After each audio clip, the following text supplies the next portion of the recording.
ದೊಡ್ಡ ಮಟ್ಟಕ್ಕೆ ತುಂಬ ದೊಡ್ಡ ಜಾಗದಲ್ಲಿ ಹೊಸದಾಗಿ ಇನ್ನೊಂದಷ್ಟು ಅನೌನ್ಸ್ ಮಾಡಿ ಈ ಇಬ್ಬರು ಹೆಣ್ಮಕ್ಳು ಸೇರಿ ಮಾಡ್ಯಾರೆ. So first of all congratulations.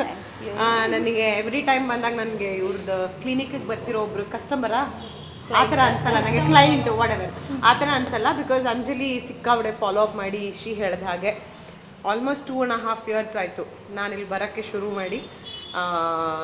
ಒಂಥರ ನನಗೆ ಫ್ಯಾಮಿಲಿ ಥರನೇ ಅನಿಸತ್ತೆ. ಬಿಕಾಸ್ ಬಂದಾಗೆಲ್ಲ ಏನೇನೋ ಅಡುಗೆ ಮಾಡಿ ಎಲ್ಲ ತಂದು ಆ ಥರದ್ದೆಲ್ಲ ಪಾಪ ಅಷ್ಟೆಲ್ಲ ಮಾಡ್ತಾರೆ ಅವ್ರು. ಯಾವತ್ತೂ ನನಗೆ ನಾವು ಒಂದು ಕ್ಲಿನಿಕ್ ನಡೆಸ್ತಾ ಇದ್ದೀವಿ, ನೀವು ಇಲ್ಲಿ ಟ್ರೀಟ್ಮೆಂಟಿಗೆ ಬರ್ತೀರಾ ಆ ಥರ ಯಾವತ್ತೂ ಟ್ರೀಟ್ ಮಾಡಿಲ್ಲ. ಐ ಥಿಂಕ್ ಹಾಗಾಗಿನೇ ಸುಮಾರು ಜನ ಆರ್ಟಿಸ್ಟ್ಗಳು ಕೂಡ ತುಂಬ ಜೆನ್ಯೂನ್ ಆಗಿ ಬಂದು ಇಲ್ಲಿ ಟ್ರೀಟ್ಮೆಂಟ್ಗಳನ್ನ ತೊಗೊಳ್ತಾ ಇದ್ದಾರೆ, ಇನ್ನು ಮುಂದಕ್ಕೂ ತೊಗೊಳ್ತಾರೆ. ಬಟ್ ಇಷ್ಟು ಒಂದು ದೊಡ್ಡ ರಿಸ್ಕ್ ಅಂತ ಹೇಳ್ತಾ ಇದ್ರು.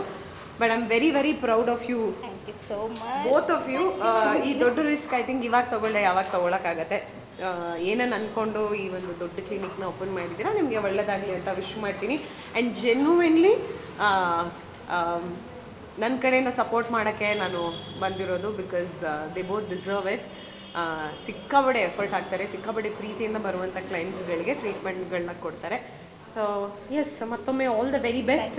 Thank you so much. ಹೆಣ್ಮಕ್ಳೇ ಸ್ಟ್ರಾಂಗ್ ಗುರು. ಒಬ್ಬ ಮದುವೆ ಇದ್ದಾರೆ ಇವತ್ತು. Thank you so much.